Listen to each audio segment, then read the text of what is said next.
ஓய்வு நாள் வாழ்த்துக்கள் அனைவருக்கும். It's good to be here at Yeshwanthpur SDA Church. யசுவந்த்பூர் திருச்சபையில் இருப்பது மிகுந்த மகிழ்ச்சியை அளிக்கிறது. Let's pray before we begin. நாம் தொடங்குவதற்கு முன்பாக ஜெபிப்போம். Loving Heavenly Father, we ask you for your Holy Spirit, and we ask you that you would please help us understand your word and help us to apply them to our own personal lives. I pray this in the name of Jesus. Amen. It was a late Saturday evening. இது சனி ஓய்வு நாளினுடைய முடிவு நேரம். It was March of 2018. அது 2018 March மாசத்துல இருக்கின்ற ஒரு மாலை நேரம். I came back home that night and I had a very rude awakening. நான் வீட்டுக்கு வந்து அந்த வருகிற இடத்துல நான் எழுந்திருப்பது ஒரு கடினமான ஒரு எழுந்திருதா இருந்தது. I had an early morning flight to catch to attend my uncle's wedding. என்னுடைய மாமாவினுடைய திருமணத்திற்காக நான் விமானத்தை பிடிப்பதற்காக நான் செல்ல வேண்டும். But I realized that my laundry was not ready. ஆனால் ஒன்று நான் யோசித்தேன், நான் துணியை கழுவ கொடுத்தது எனக்கு வரவில்லை என்று நான் யோசித்தேன். You see, that past week I have been extremely busy with some meetings. I had been very busy with some meetings. நான் அநேக கூட்டங்களை மூலமாக என்னுடைய வாழ்வு பிஸியாகவே இருந்தது. And so it was evangelistic meetings that was happening, and so we were setting up chairs and tables. அங்கு ஒரு தொடர் கூட்டம் ஒன்று நடந்து கொண்டிருக்கிறது. அந்த தொடர் கூட்டத்தில் அங்க இருக்கிற எல்லா பெஞ்சுகளையும் சேர்களையும் அரேஞ்ச் பண்ண வேண்டிய சூழ்நிலையும் இருந்தது. We were inviting people for these meetings. அந்த கூட்டத்திற்கு அநேக பிள்ளைகளுக்கு நாங்கள் அழைப்பு கொடுத்திருக்கிறோம். We had Bible studies to give. நாங்கள் வேதாகம பாடம் கொடுக்க வேண்டி இருக்கிறது. And so by the time all this was done, it was Friday evening sunset. அது எல்லாமே வருகின்ற பொழுது வெள்ளிக்கிழமை மாலை ஓய்வு நாள் ஆரம்பமாக சூழ்நிலையா இருந்தது. And so after Sabbath I come late home at night and I realized I was not ready for my flight. நான் அதையெல்லாம் முடிச்சிட்டு அந்த ஓய்வு நாளினுடைய இறுதிக்குள்ளாய் நான் வருகின்ற பொழுது அப்பொழுது என்னுடைய விமான தாமதத்தை குறித்து நான் யோசிக்க ஆரம்பித்தேன். I had a flight to catch at 5 in the morning or 6 in the morning. நான் 6 மணிக்கு மாலையில அதை நான் பிடிக்க வேண்டும். So which means I had to be there at least at 5. நான் 5 மணிக்கு ஆகிலும் அங்க நான் இருக்க வேண்டும். Which means I had to leave the home at 4:30.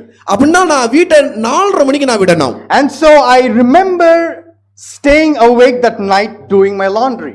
அந்த இரவிலே நான் விழித்தவனாக நான் துணியை கழுவ கொடுத்தேனே அது என்ன ஆனது என்று யோசிக்க ஆரம்பிக்கிறேன். I also like to leave my room clean and the bathroom clean before I leave my house when I'm traveling. நான் புறப்படுவதற்கு முன்பாக அந்த வீட்டிலே தங்கி இருந்த அந்த என்னுடைய டாய்லெட் என்ன பண்ணனும் சுத்தமா இருக்கணும் அப்படி நான் யோசிக்க ஆரம்பிச்சேன். Because when I come back home after the travel I want a clean bed and a clean bathroom. நான் மீண்டுமாக என்னுடைய வீட்டுக்கு வருகின்ற பொழுது அந்த கழிவறை சுத்தமா இருக்க வேண்டும் என்று நான் யோசிக்க ஆரம்பித்தேன். And so when my laundry was being washed I was cleaning my room. என்னுடைய துணிகள் துவைக்கப்பட்டிருக்கிறது. என்னுடைய அறையை நான் சுத்தப்படுத்திக் கொண்டிருக்கிறேன். And by the time everything was done it was 2 a.m. அதெல்லாம் செய்து முடிக்கின்ற பொழுது 2 மணியாக இருக்கிறது. And I had just few hours to sleep. இன்னும் சில மணி நேரங்கள் தான் நான் தூங்குவதற்கு எனக்கு மீதமாக இருக்கிறது. And so I set an alarm for 4. அப்போ நான் 4 மணி என்று சொல்லி ஒரு பாயிண்ட்க்குள்ள நான் வந்தேன். 4:15 another alarm. நான் திரும்பவும் 4:15க்கு நான் என்ன பண்ணேன் இன்னொரு அலாரம் மாதிரி நான் கொடுத்திருக்கிறேன். And then 4:30 another alarm. நான் இன்னொரு அலாரம் என்ன பண்ணேன்னா 4:30க்கு நான் வைத்திருக்கிறேன். You see, of a million things I could be doing that Saturday evening. அந்த சனிக்கிழமை மாலை என்ன பண்ணேன்னா நிறைய ஆயிரக்கணக்கான வேலைகள் இருக்குது என்பதை நான் என்ன பண்ணேன் உணர்ந்திருக்கிறேன். No, I could do a million things, but I had my priorities.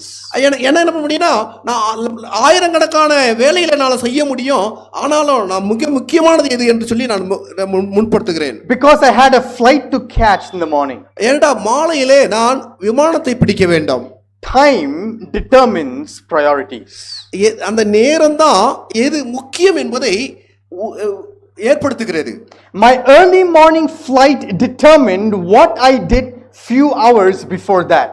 என்னுடைய காலை விமானத்திற்கு செல்ல வேண்டிய அந்த காரியம் நான் என்ன செய்ய வேண்டும் என்பதை எனக்கு அறிவுறுத்துகிறது. Time determines priorities. நேரம்தான் எது முக்கியம் என்பதை தீர்மானிக்கிறது. The psalmist in Psalm chapter 90 realizes this. இதுதான் சங்கீதம் 90 இதை குறித்து நமக்கு சொல்லுகிறது. We find here that the psalmist here is the author Moses or the prophet Moses. இந்த சங்கீதத்தை எழுதினவர் யார் என்று சொன்னால் மோசே அவர்கள். Moses is reflecting about the journey of Israel. இஸ்ரவேலினுடைய பயணத்தை குறித்து அதை மோசே இங்கே எழுதுவதை நாம் பார்க்க முடியும். Moses is reflecting upon the miracles that God has done. ஆண்டவர் செய்த ஒவ்வொரு அற்புதத்தையும் அவர் பிரதிபலிப்பதற்காக இதை எழுதுகிறார். Moses is reflecting upon the generation that left Egypt.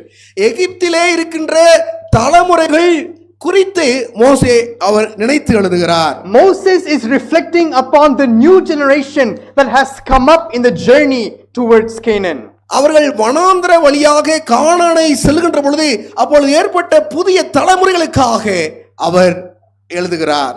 Charles Spurgeon writes that this is one of the oldest psalm in the book of Psalms. அது ஸ்பெர்ஜன் என்பவர், Charles ஸ்பெர்ஜன் என்ற ஒரு ஊழியக்காரர், அவர் எழுதுகின்ற பொழுது எழுதுகிறார், இந்த 90வது சங்கீதம் தான் மிக பழமையான முதன்மையான சங்கீதம் என்று சொல்லுகிறார். And so Moses begins by saying that God, you are the refuge for all generations. இவர் சொல்லுகிறார், மோசே சொல்கின்ற பொழுது தேவனே எல்லா ஜனங்களுக்கும் தலைமுறைகளுக்கும் ஆண்டவர் பாதுகாப்பாய் இருக்கிறார் என்று சொல்கிறார். He says, God, you are from everlasting to everlasting. ஆண்டவர் நீங்க தான் நித்தியத்திலிருந்து நித்தியம் வரைக்கும் நீங்க தான் என்று சொல்கிறார். He says that 1000 years are like yesterday. அவர் சொல்றார் 1000 வருடம் ஒரு நாள் போல் இருக்கிறது என்று சொல்கிறார். And so Moses is reflecting about the generation that left Egypt, the generation that has risen, and he says that God, you are the refuge for all generations. மோசே அவர்கள் எகிப்திலே விடப்பட்ட தலைமுறைகளுக்காகவும் தொடர்ந்து பிரயாணப்பட்டுகின்ற தலைமுறைக்காகவும் இன்னும் எதிர்கால தலைமுறைகளுக்காகவும் ஆண்டவரே நீரே அடைக்கலம் என்று சொல்கிறார். And he says, God, you are from everlasting to everlasting. ஆண்டவரே நீர்தான் நித்திய அனாதியாய் என்னைக்கும் தேவனாய் இருக்கிறீர் என்று சொல்கிறார். After Moses talks about the everlasting God, ஆண்டவரை நித்தியமாய் இருக்கிற ஆண்டவரை குறித்து மோசே பேசிய பிறகு, after talking about the God who is a refuge for all generations, எல்லா தலைமுறைகளுக்கும் எந்த தேவன் அனாதியான கர்த்தராய் இருக்கிறாரோ அடைக்கலமாய் இருக்கிறாரோ அவரை குறித்து பேசிய பின்பு he is contrasting that with man. அதை மனிதனோடு கூட ஒப்பிட்டு எதிர்த்து பார்க்கிறார். He says that man is like a grass. மனிதன் எப்படிப்பட்டவன் என்று சொன்னால் அவன் ஒரு புல்லை போல் இருக்கிறான் என்று சொல்கிறார். It sprouts in the evening and it's cut down. Sorry, it sprouts in the morning and it's cut down in the evening. காலையிலே முளைத்து மாலையிலே மறைகிறதை அவர் ஒப்பிடுகிறார். In verse 9 he says that man is like a scythe. இங்கே 9வது வசனத்திலே அவர் சொல்லுகிறார் என்ன அப்படின்னா மனுஷனுடைய நாட்கள் ஒரு கதை என்று சொல்கிறார். And he says that the days of his life is 70 to 80 years old. எங்கள் ஆயுசு நாட்கள் 70 பலத்தின் மிகுதியால் 80 என்று சொல்கிறார். He says, God, you are from everlasting. ஆனால் ஆண்டவரே நீர் அனாதியாய் இருக்கிறீர் என்று சொல்கிறார். But man is finite. ஆனால் மனிதன் நிரந்தரமானவன் அல்ல. God, you are the refuge for all generations. எல்லா தலைமுறைகளுக்கும் தேவனே அடைக்கலம் என்று சொல்கிறார். But he says that man's average life is 70 to 80 years. ஆனால் மனிதனுடைய வாழ்வு நாட்கள் 70 80 என்று அவர் குறிப்பிடுகிறார். After contrasting who God is and the finiteness of man, இங்கே தேவன் யார் என்பதை சொல்லிய பின்பு மனிதனோடு கூட அவர் கொண்டு வருகிறார். he tells in verse 10 some very important words. 10வது வசனத்திலே மிக முக்கியமான காரியங்களை அவர் நமக்கு குறிப்பிடுகிறார். I'm sorry, verse 12. 12வது வசனத்திலே He says, so teach us to number our days, that we may apply our hearts unto wisdom. நாங்கள் ஞானமுள்ள இருதயமுள்ளவர்களாகும்படிக்கு எங்கள் நாட்களை என்னும் அறிவை எங்களுக்கு போதித்தருளும். Moses says, God, you are everlasting. ஆனா மோசே என்ன சொல்றாருன்னா ஆண்டவர் நித்தியமானவர். But man is finite, so teach us to number our days. ஆனால் மனிதன் நாட்களை எண்ணக்கூடியவர்கள். God, you are the refuge for all generations, but man is like a grass. So teach us to number our days. ஆண்டவரே, நீர் அனாதியாய் நித்தியமாய் இருக்கிறவர். ஆனால் மனிதனுடைய நாட்கள் புல்லின் பூவை போலது. எனவே எங்கள் நாட்களை என்னும் அறிவை எங்களுக்கு கட்டளையிடும் என்று சொல்லி மோசே சொல்கிறார். He says, God, for you 1,000 years is like yesterday, but man's life is to 70 to 80 years. So teach us to number our days. உம்முடைய பார்வைக்கு 1000 வருஷம் நேத்து கழிந்த நாளை போல் இருக்கிறது. ஆனால் மனிதனுக்கோ அவன் நாட்களை என்னும் அறிவை கொடும் என்று சொல்லி மோசே சொல்கிறார். There was a research that was done by a particular website. ஒரு ரிசர்ச், ஒரு ஆராய்ச்சியாகப்பட்டது ஒரு குறிப்பிட்ட நிறுவனத்தினால் செய்யப்பட்டது. And they came to the conclusion that the average lifespan of a human being is 80 years. அவங்க என்ன பண்ணாங்கன்னா ஒரு முடிவுக்குள்ளாக வந்தாங்க.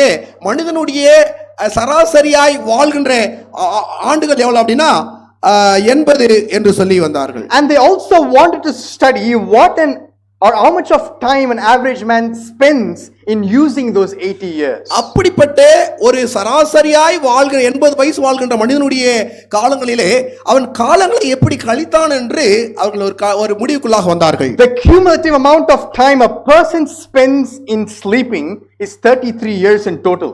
33 வருஷம் தூங்கியே மனுஷன் என்ன பண்ணிடுறான், காலங்களை ஓட்டிடுறான்.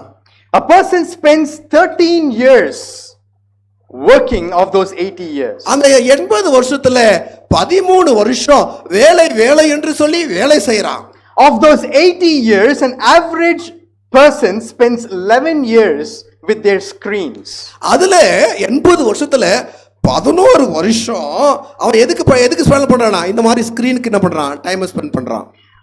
A person of those 80 years, an average person spends 4 years eating. அதுல 4 வருஷம் சாப்பாட்டுக்குனே என்ன பண்றான், கழிக்கிறான். சாப்பிட்டே நேரத்தை கழிக்கிறான்.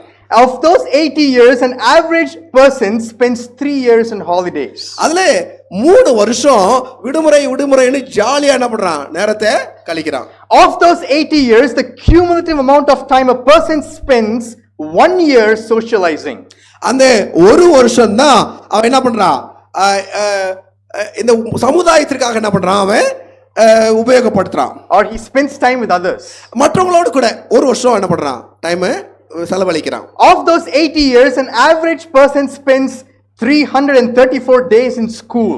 அதுல 334 நாட்கள் தான் அவன் பள்ளிக்குள்ள என்ன பண்றானா, அவன் செலவு பண்றானா. Of those 80 years, 80 வருஷத்துல women spend 136 days getting ready.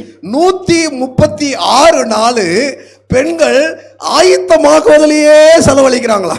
I want you to take a guess. How many days for a man? நீங்க கெஸ் பண்ணுங்க, மனுஷனுக்கு எவ்வளவு நேரம்? 46 years. 46 days. 46 days. 46 days என்ன பண்றாங்க, அவங்க கண்ணாடி முன்னாடி நிக்கிறாங்கன்னு நினைக்கிறேன். And so when you calculate all of these things, a man is left with 8 years and 2 months to do whatever he wants. இதை எல்லாவற்றையும் நீங்க கணக்கிட்டு செய்தீர்கள் என்று சொன்னால் அந்த 80 வருஷத்துல அவனுக்கு மீதியான வருஷங்கள் 8 வருஷமும் 2 மாசம் தான் இருக்கு. The psalmist says, teach us to number our days. சங்கீதக்காரன் சொல்றாரு, நாட்களை எண்ணும் அறிவை எங்களுக்கு போதியும் என்று சொல்லி. He says an average lifespan of a person is to 70 to 8 years. அவர் சொல்றாரு 70 வருஷத்துல இருந்து 80 வருஷம் தான் ஒரு சராசரியாய் மனிதனுடைய வாழ்நாட்கள் என்று. The psalmist says that the days on this earth is short. அவர் சொல்றாரு இந்த பூமியில வாழ்கின்ற நாட்கள் குறைவு என்று. Our life on this earth blooms like a flower and fades away in a matter of time. நம்முடைய வாழ்வு இந்த பூமியிலே புல்லின் பூவை போல பூத்து அது மாலை வந்த உடனே காஞ்சு போயிடுது. The psalmist is saying about the brevity or the shortness of human life. இந்த சங்கீதக்காரர் என்ன சொல்றாரு அப்படின்னா, மனிதனுடைய ஒரு மாயையான வாழ்வு, ஒரு சீக்கிரத்துல முடிந்து போக வாழ்வை குறித்து சொல்கிறார். Realizing that his life is short. நாம என்ன பண்ணணுமா, அந்த நாட்கள் குறைவு என்பதை நம்ம உணர்ந்து கொள்ளணும் அப்படின்னு சொல்றாரு. Realizing that his life is short, he is asking God, teach us to number our days that we may apply our hearts unto wisdom. நாம் நம்முடைய ஞானத்தை ஞானத்தை நோக்கி நம்முடைய வாழ்வை செலுத்துவதற்கு வேதம் நமக்கு கற்றுக் கொடுக்கிறது என்னன்னா நம்முடைய நேரத்தை எண்ணுங்கள் என்று சொல்கிறது. The psalmist is saying the average lifespan of a person is 80 years. Give us wisdom to live those 80 years. இந்த சங்கீதக்காரன் நம்ம சொல்றாரு நம்ம வாழ்நாட்கள் 80 வருஷம், இந்த 80 வருஷத்துல எப்படி வாழணும் அப்படின்னு கற்றுத் தரும்படியாய் கேட்கிறாரு. The psalmist is saying that time is short, so we ought to live wisely.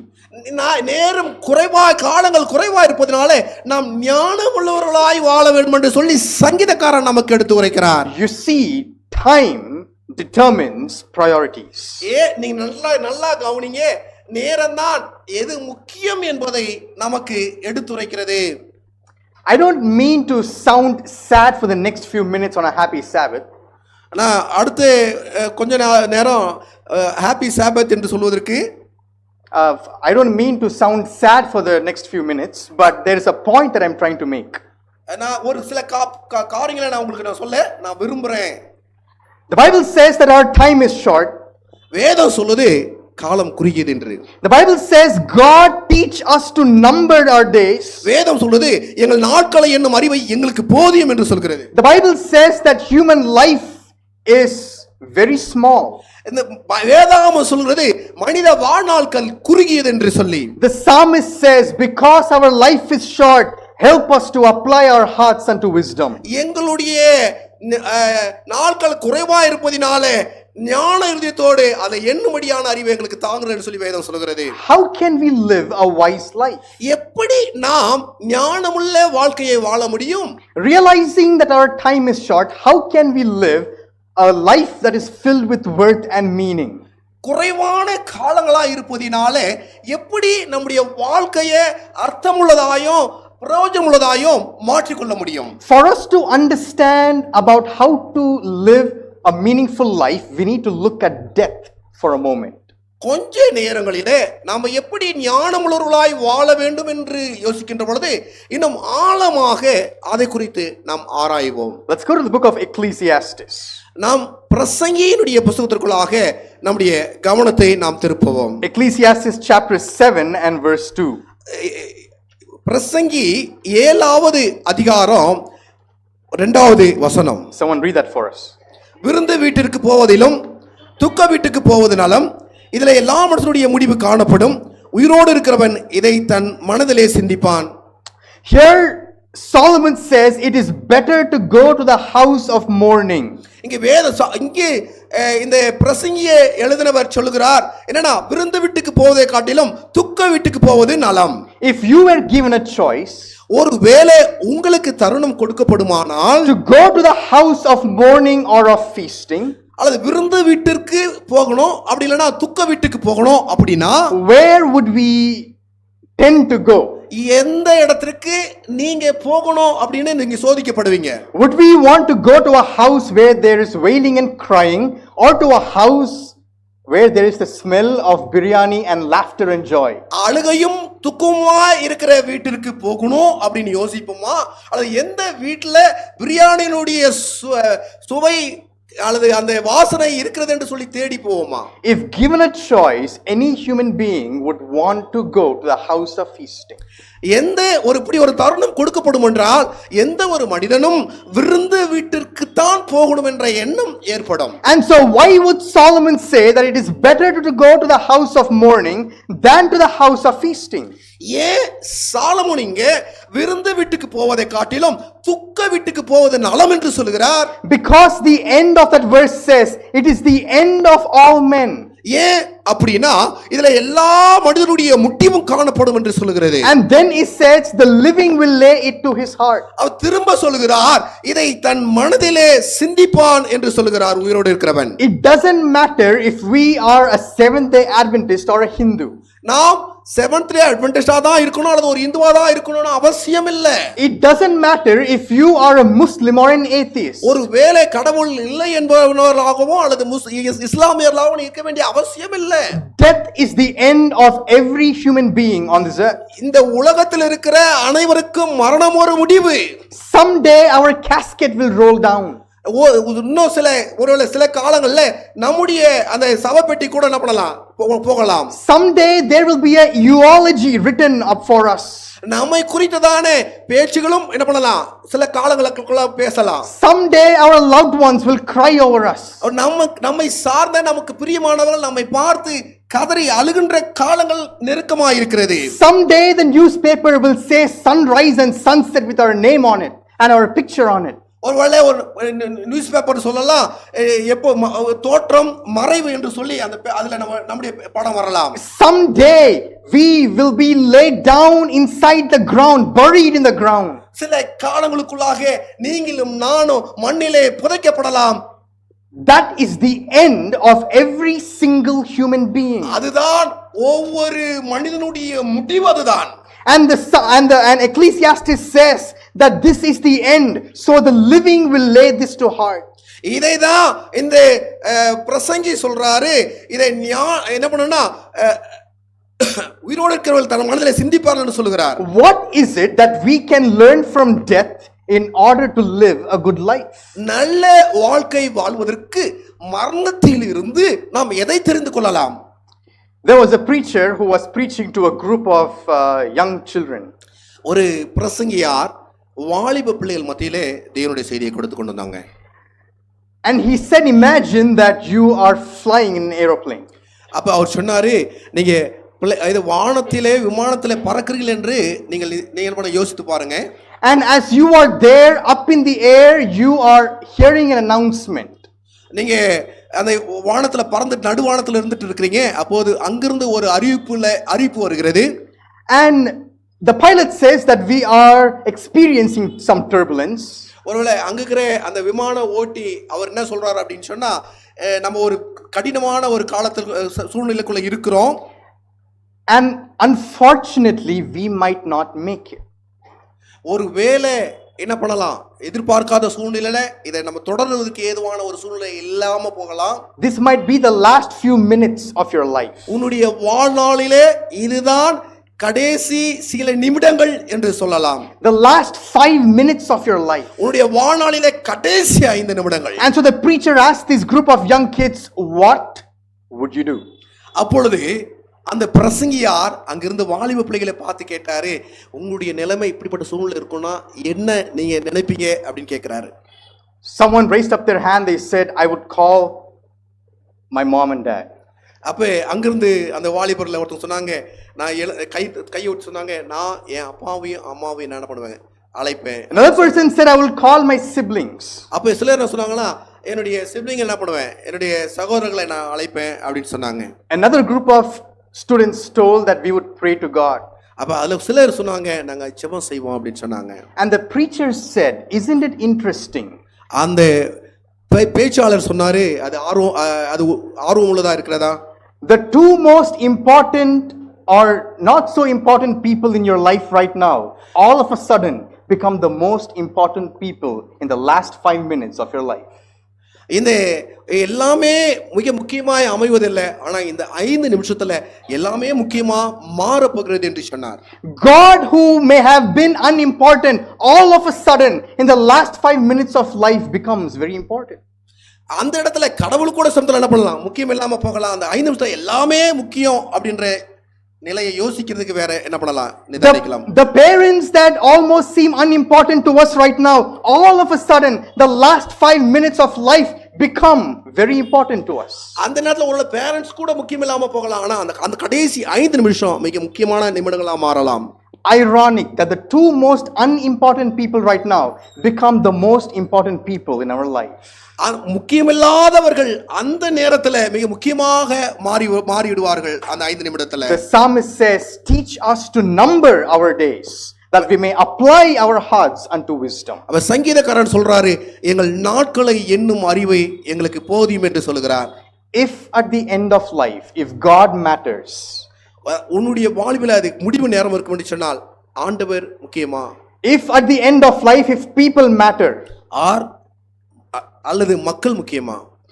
If at the end of life, if God and people matter, those are the priorities of our life. கடைசி அந்த முடிவு காலத்துல மக்களும் கடவுளும் எது முக்கியம் அப்படின்றது மிக முக்கியமான ஒரு காரியமா இருக்கு. Nothing else will matter in the last 5 minutes of our life. Nothing else will matter in the last 5 minutes of our அந்த life. கடைசி நேரங்களில எதுவுமே நமக்கு முக்கியமா தோன்றாது. The amount of money we have in our bank will not matter. ஒருவேளை பேங்க்ல இருக்கிற வங்கியில இருக்கிற பைசா நமக்கு அது வந்து ஒரு முக்கியமான காரியமா தோன்றாது. All the accolades in our showcase will not matter. அல்லது நம்ம இது ஷோகேஸ்ல வச்சிருக்கிற எந்த ஒரு பொருளும் அது நமக்கு என்ன பண்ணாது, முக்கியமானதா மாறாது. All the shawls and flowers and important chair that you sat on will not matter. நீங்கள் அமர்ந்திருந்த அருமையான விளைவிருந்த அந்த சேரும் அல்லது அங்க இருக்கிற பொருட்களும் மிக முக்கியமாகாது. What will matter is the question, how can I continue to live my life and not die? எது மிக முக்கியமா இருக்கும் அப்படின்னா, நான் எப்படி தொடர்ந்து வாழ்வது, அந்த வாழ்க்கைக்காக நான் என்ன செய்யணும், அதுதான் மிக முக்கியமானதா இருக்கும். What will make us wonder is this all there is to life? இந்த வாழ்க்கையில எது, Is this all there is to life? Is death the end? அது மரணம் தான் ஒரு முடிவா அப்படின்ற ஒரு நோக்கம். The second thing that will matter to us is people. இரண்டாவது மிக முக்கியமானது மக்கள். The loved ones that I have, are they beside me? நான் நேசிக்கிறவர்கள் என்னோடு கூட இருப்பார்களா? Are my kids beside me? என்னுடைய பிள்ளைகள் என்னோடு இருப்பார்களா? Is my uncle and aunt beside me? என் மாமா அத்தை என்னோடு கூட இருப்பார்களா? Are my parents beside me? என்னுடைய பெற்றோர்கள் என்னோடு கூட இருப்பார்களா? At the end of life, what will matter to us is this desire to live on forever and for our loved ones to be beside us. அது தொடர்ந்து நான் வாழ வேண்டும் என்பதாவோ அல்லது என்னை நான் விரும்புகிறவர்கள் என்னோடு கூட வாழணும் என்பது என்னுடைய வாழ்வில் முக்கியமா இருக்குமா? Solomon says it is better to go to the house of mourning than of feasting. இங்கே மோசே அவர் எழுதுகின்ற பொழுது சொல்லுகிறார், விருந்து வீட்டுக்கு போவதிலும் துக்க வீட்டுக்கு போவது நலம் என்று எழுதுகிறார். Because death teaches us what is important in life. ஏன் அப்படின்னா சாவு வாழ்விலே எது முக்கியம் என்பதை கற்றுக் கொடுக்கும். Someone said, define your life backward to live your life forward.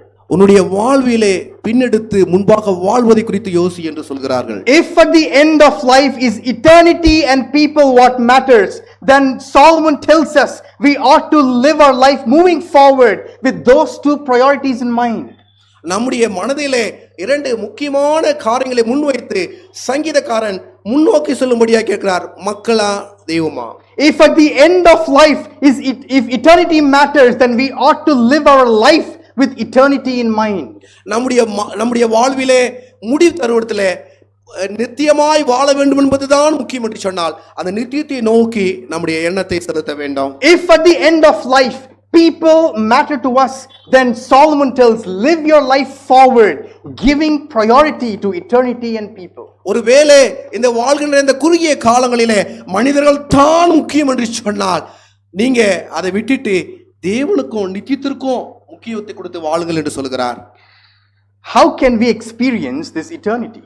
எப்படி இந்த நித்தியத்தை குறித்து நான் அனுபவிக்க முடியும்? Ecclesiastes chapter 3 and verse 11. பிரசங்கி 3:11 சொல்கிறது. Or instead, why do we have a desire to live on forever? ஏன் நித்தியமான வாழணும்ன்ற எண்ணம் நமக்கு ஏற்படுகிறது? It doesn't matter if you are rich or poor, we don't want to die. நீங்க பணக்காரரா ஏழையா என்பது காரியம் அல்ல, ஆனால் நாம் அனைவருமே வாழ வேண்டும் என்று பிரயாசப்படுகிறோம். Why is this desire for eternity within us? ஏன் இந்த நித்தியமான ஒரு ஆசை எண்ணம் நமக்குள்ளாக இருக்கிறது? Ecclesiastes 3:11. அவர் சகலத்தையும் அதன் காலத்திலே நேர்த்தியாய் செய்திருக்கிறார், உலகத்தையும் அவர்கள் உள்ளத்திலே வைத்திருக்கிறார்.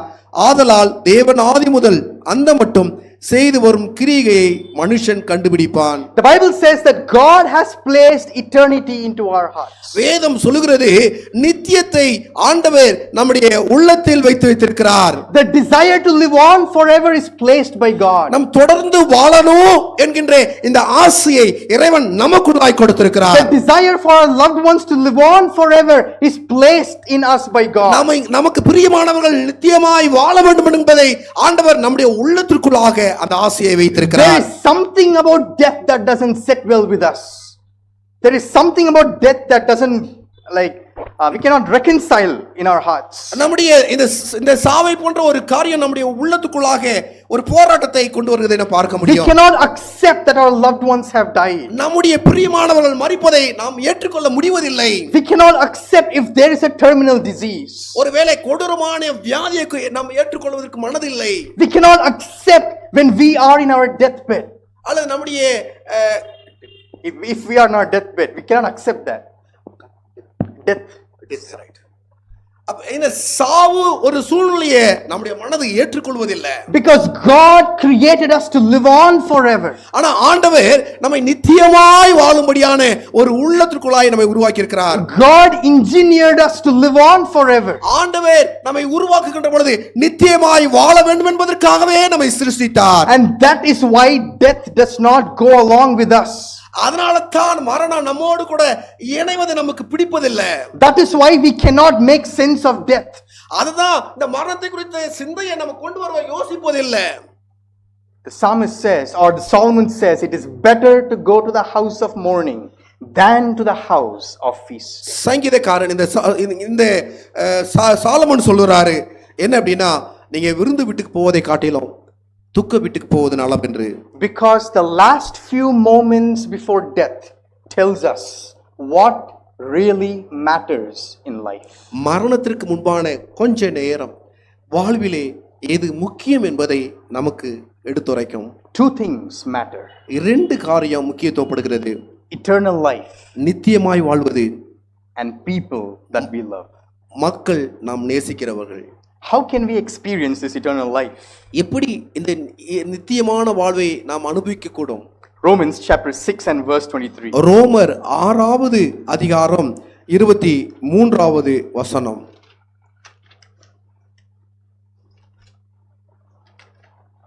பாவத்தின் சம்பளம் மரணம், தேவனுடைய கிருபை வரமோ நம்முடைய கர்த்தராகிய இயேசு கிறிஸ்துவினால் உண்டான நித்திய ஜீவன்.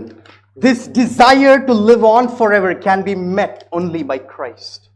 இந்த நித்தியமாய் வாழ வேண்டும் என்கின்ற ஒரு காரியம் கிறிஸ்துவால் மாத்திரமே அது செயல்படுத்தக்கூடும். Of every worldview out there, there is only the Christian worldview which can make this bold claim. இந்த உலகத்திலே அநேக உலக சிந்தனைகள் இருக்கிறது, அதிலே கிறிஸ்துவ சிந்தனை மாத்திரமே இதை நமக்கு நிவர்த்தி செய்யக்கூடும். In Christianity, a God who is eternal became man just like us. கிறிஸ்துவத்திலே நித்தியமாய் இருக்கிற தேவன் மனிதனாக நம்மை போல் மாறினார். He experienced, he tasted death. அவர் மரணத்தை ருசி பார்த்தார். And he overcame death. அவர் மரணத்தை ஜெயித்தார். This is not some mythological story. இது ஒரு கட்டுக்கதைகள் அல்ல. This is a historical reality. இது வரலாற்றினுடைய நிச்சயம். And so we know that when we accept Christ, though we may die, we will live on forever when he resurrects us. நாம் கிறிஸ்துவை ஏற்றுக்கொள்கின்ற பொழுது நாம் மரித்தாலும் உயிரோடு எழுந்திருப்போம் என்ற நிச்சயத்தை கொடுப்பது. There is not a single worldview which can make this claim to give us eternal life. இந்த உலகத்தில் இருக்கிற எத்தனையோ உலக சிந்தனைகள் இப்படிப்பட்ட ஒரு சிந்தனையை கொடுப்பதற்கான சிந்தனைகள் அல்ல. Because Christ alone overcame death and he lives on forever. ஏனென்று சொன்னால் கிறிஸ்து மாத்திரமே மரணத்தை ஜெயித்து நித்தியமாய் வாழ்கிறவர். Teach us to number our days. நாங்கள் எங்களுடைய நாட்களை எண்ணும் அறிவை எங்களுக்கு தாரும். That we may apply our hearts unto wisdom. அது எங்களுடைய இதயத்திற்குள்ளாக எங்களுடைய ஞானத்திற்குள்ளாக செயல்படுத்த உதவும். First, eternity matters to us as human beings. மனுஷனாய் இருக்கிற உங்களுக்கும் எனக்கும் நித்தியம் என்பது முக்கியத்துவம் பெறுகிறது. And that eternity comes only through Jesus. அந்த நித்தியம் இயேசு கிறிஸ்துவின் மூலமாய் மட்டுமே வருகிறது. Which means Jesus should be the priority of life. அதனுடைய அர்த்தம் என்னவென்று சொன்னால் கிறிஸ்துவே முக்கியமாய் இருக்க வேண்டும்.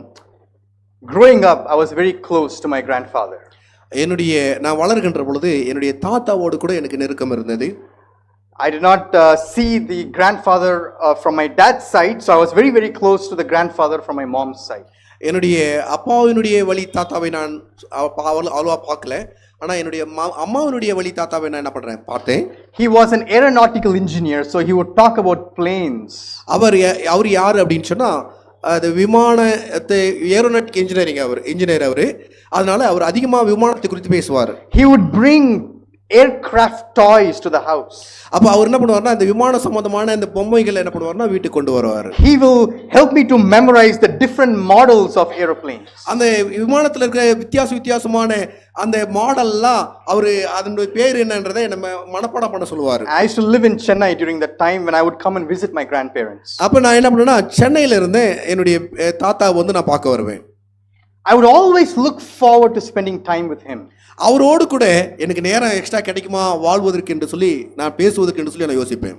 And so we eventually moved to Bangalore after a certain point. சில குறிப்பிட்ட காலத்துக்கு முன்னாக நாங்க பெங்களூருக்குள்ள நாங்க கடந்து வந்துட்டோம். When I made this transition from Chennai to Bangalore, it was a very difficult time for me.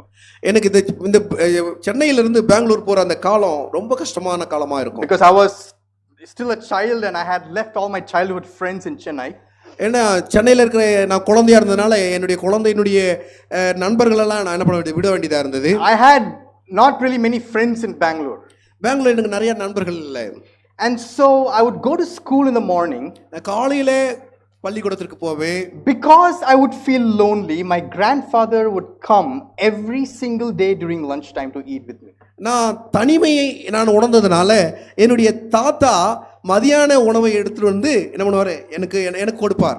If you've been to Spencer School before how it is now, there used to be a shed where the ICSE block is.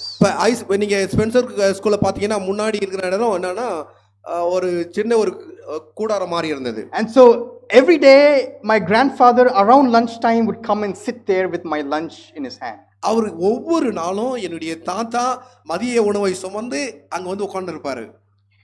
The day came when I had to face a very bad news. ஒரு நாள் வந்தது, ஒரு துக்ககரமான ஒரு செய்தி எனக்குள்ளாக கடந்து வந்தது. I remember hearing that my grandfather had a stroke. நான் கேட்டேன் என்னுடைய தாத்தாவுக்கு ஸ்ட்ரோக் வந்துடுச்சு அப்படின்னு கேட்டேன். And so there was surgery that happened. அப்பொழுது அவருக்கு அறுவை சிகிச்சை நடைபெற்றது. He was resting at home. அவர் வீட்டில் அவர் என்ன பண்றாருன்னா ஓய்வு எடுக்கிறாரு. And very soon we heard that my grandfather passed away. அப்புறம் சீக்கிரமா என்னுடைய தாத்தா மரித்து போனார். The pain of loss I had never felt until that moment in my life. அந்த சமயம் வரைக்குமாக என் வாழ்விலே அந்த வலியை நான் அனுபவித்தது கிடையாது. I asked my aunt who was beside my grandmother, what were the final moments of my grandfather? நான் என்னுடைய அத்தையை பார்த்து சித்தி அந்த சித்தியை பார்த்து நான் கேட்டேன், அந்த கடைசி நிமிஷத்துல என்ன நடந்தது என்று நான் கேட்டேன். My grandfather was not a Seventh-day Adventist. என்னுடைய தாத்தா செவன்த் அட்வென்டிஸ்ட் கிடையாது. But he knew about the Sabbath. ஆனா அவருக்கு ஓய்வு நாளை பத்தி தெரியும். He knew about the National Sunday Law. அது மாத்திரம் ஞாயிறு ஆசரிப்பு சட்டமும் அவருக்கு தெரியும். He knew about the doctrines of the church. சபையினுடைய எல்லா கோட்பாடுகளும் அவருக்கு தெரியும். But he had never accepted Christ. ஆனா அவர் கிறிஸ்துவை ஏற்றுக்கொள்ளல. But when I asked my aunt that day, she told me, என் சித்தியை பார்த்து அந்த நாள்ல நான் கேட்டேன், அவங்க சொன்னாங்க என்ன பார்த்து, my grandfather said if I can walk again I would want to be baptized. நான் ஒருவேளை நான் திரும்ப நடப்பேன் அப்படின்னா தாத்தா சொன்னாங்க நான் ஞானஸ்நானம் எடுக்கணும் அப்படின்னு சொல்லிட்டு. Eternity matters. நித்தியம் முக்கியம். At the end of life, வாழ்விலே முடிவிலே, at the last few minutes of life, eternity, how can I live on forever? An assurance of eternal life matters.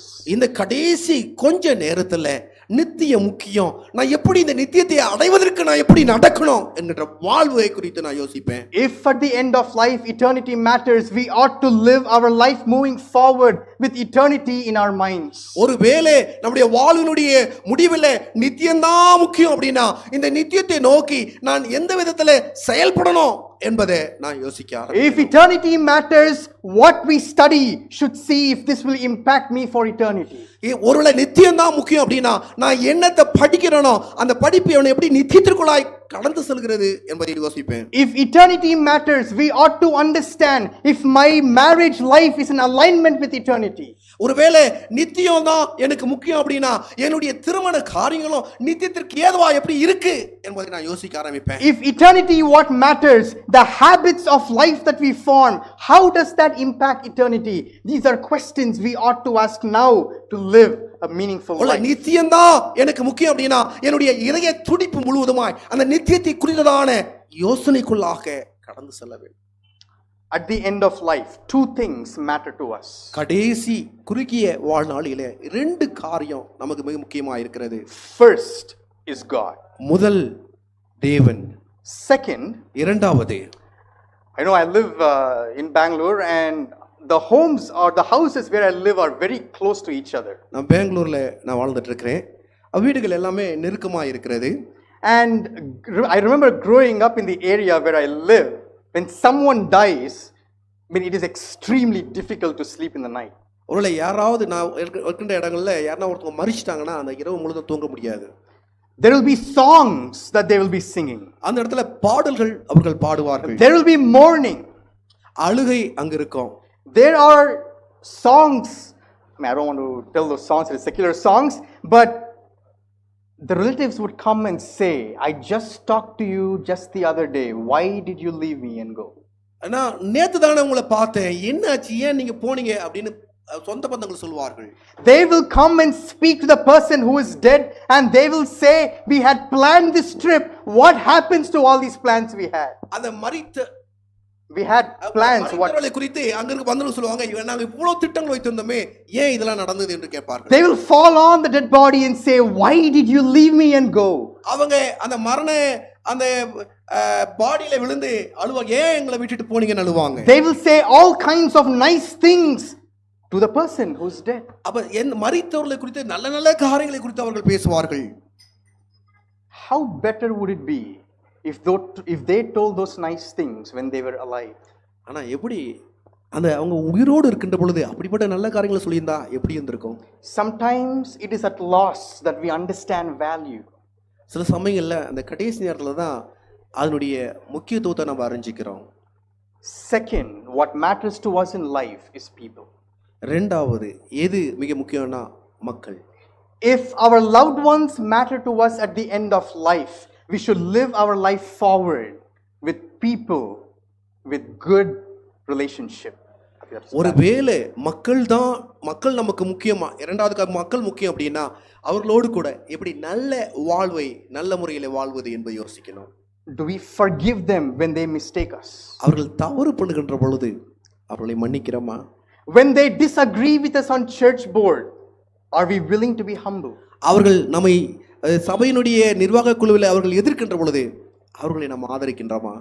If you disagree over some petty thing, would you give up your desire for them? ஒருவேளை சில காரியங்களை அவர்கள் எதிர்க்கின்ற பொழுது அதை விட்டு கொடுக்க மனதா இருக்கிறோமா? Or do we spend time so much at work that we forget our family? நம்முடைய குடும்பத்தை மறக்கின்ற அளவிற்கு வேலையில மூழ்கி இருக்கிறோமா? If at the end of life, if people matter to us, we should live life forward with those priorities in mind. நம்முடைய வாழ்விலே மக்கள் முக்கியம் அப்படின்னா அதை அந்த சிந்தையோடு கூட நாம் முன்னேறி வாழ வேண்டும், முன்னோக்கி செல்ல வேண்டும். The psalmist says, teach us to number our days. இந்த சங்கீதக்காரர் சொல்லுகிறார், எங்கள் நாட்களை எண்ணும் அறிவை எங்களுக்கு தாரும். That we may apply our hearts unto wisdom.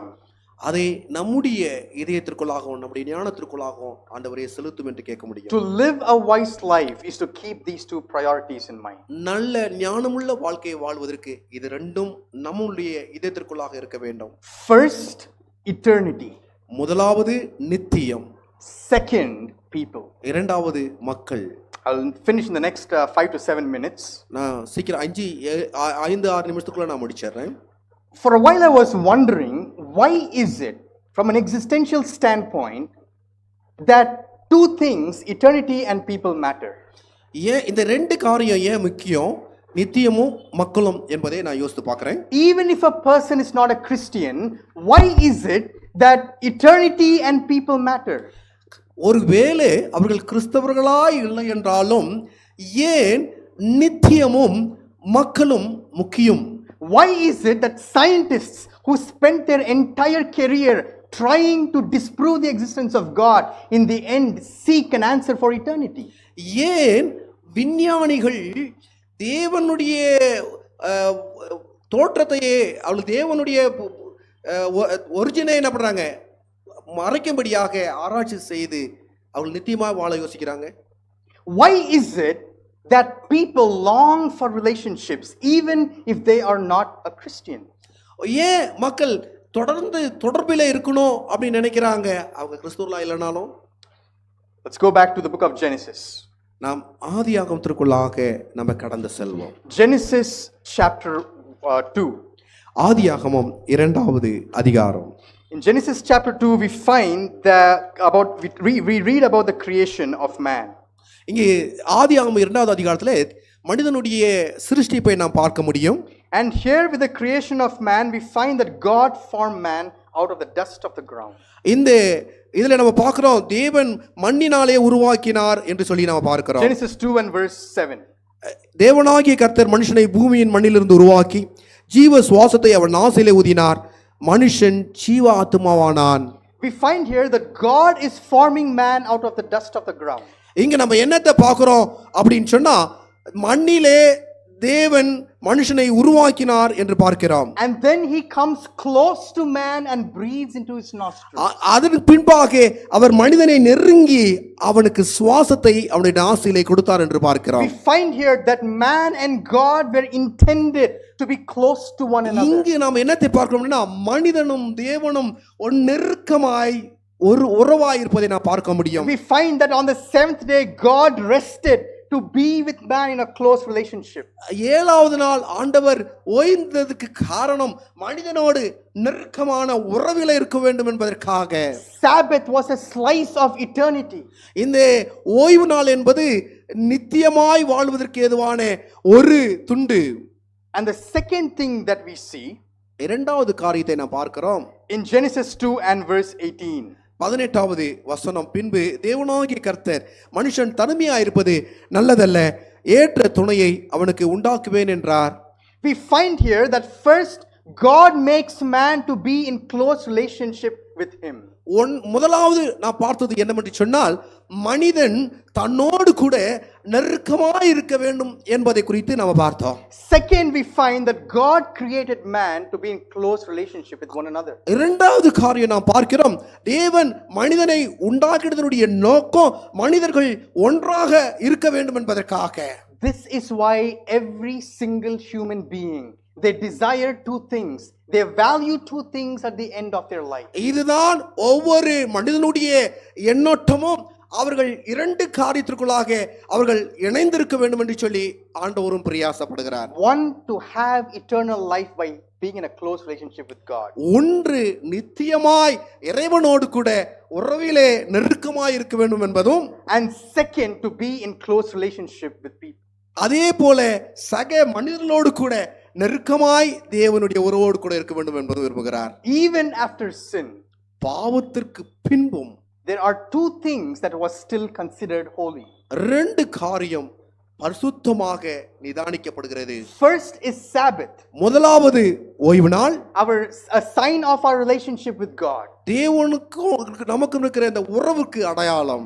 Second is marriage, the foundation for all human relationships. இரண்டாவது திருமணம், இந்த உலகத்தினுடைய எல்லாவற்றுக்கும் அடிப்படையானது. The Bible says, teach us to number our days that we may apply our hearts unto wisdom. வேதாகமம் சொல்கிறது, எங்கள் நாட்களை எண்ணும் அறிவை எங்களுக்கு தாரும் என்று சொல்லி. To live a wise life is to keep God first and human beings second as our priority. இந்த உணர்வுள்ள ஞானத்தோடு நாம் வாழ வேண்டும் என்று சொன்னால் ரெண்டு காரியம் நாம் செய்ய வேண்டும். முதலாவது தேவனை முன்னிறுத்த வேண்டும், மனிதனை இரண்டாவதாக நிறுத்த வேண்டும். In closing, let's go to Ecclesiastes chapter 12 and verse 13. முடிவுக்குள்ளாக நாம் கடந்து செல்கின்ற பொழுது நாம் பிரசங்கி 2வது அதிகாரத்துக்குள்ளாக நாம் செல்லுவோம். 2வது அதிகாரம் பிரசங்கி chapter 12, sorry. பிரசங்கி 12வது அதிகாரம் and verse 13. 13வது வசனத்திற்குள்ளாக நாம் கடந்து செல்வோம். காரியத்தின் கடத்தொகையை கேட்போமாக, தேவனுக்கு பயந்து அவருடைய கற்பனையை கைக்கொள், இது எல்லார் மனுஷன் மேல் விழுந்த கடமை இதுவே. Solomon is writing the book of Ecclesiastes. இங்கே பிரசங்கி சாலமோன் இந்த பிரசங்கி புத்தகத்தை எழுதுகிறார்.